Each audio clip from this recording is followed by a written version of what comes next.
Well, diversity and inclusion is important to me for a number of reasons, and I think in a more inclusive society that we live in, I think organisations and people generally need to be more aware of the value and also the richness that that brings.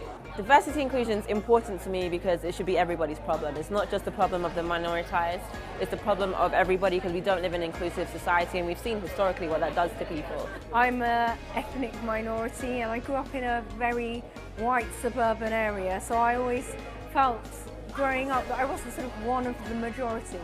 It's a topic which people shy away from, but it's very necessary, and I feel like people need to be embraced from all different backgrounds. Diversity inclusion is really important to me because as someone who's dyslexic and dyspraxic, there's a whole accessibility route in which people only just start to think about. People think that you come out and you tell your mum and dad, you tell your mates, and that's it. The light bulb goes off and suddenly the whole world knows, and everyone you'll meet from then on will know when they meet you that you're gay. The human species is so diverse, and therefore by not including people who are different, you are excluding the vast majority of the human population and missing out on so much.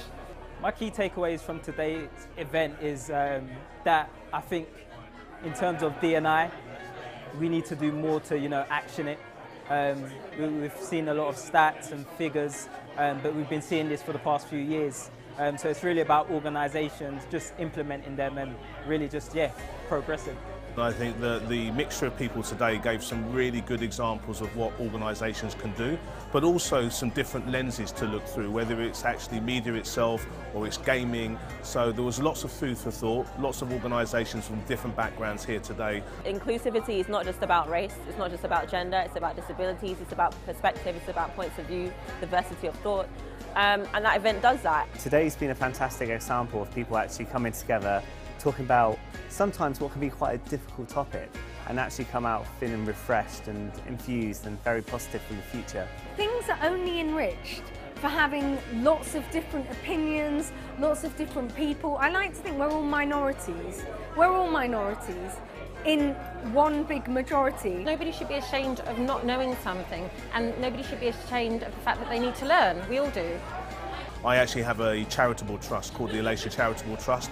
We've been making donations and impact donations to many individuals and organisations for the last 3 or 4 years. I started Black Girl Gamers, which is an online platform for black women within gaming to heighten their voices within the gaming industry, but also to be advocates of diversity and inclusion. I run the UK Black Business Show, which is taking place this year, and we're expecting 2,000 attendees and over 100 exhibitors from across the UK and Europe. Through us talking about different disabilities and different conditions, we find that we all have such common ground and such overlap, and that's, we come together as one, and that's wonderful. Going forward, we can only make progress by enriching the mix of what there is on offer, and that's what diversity and inclusivity is all about.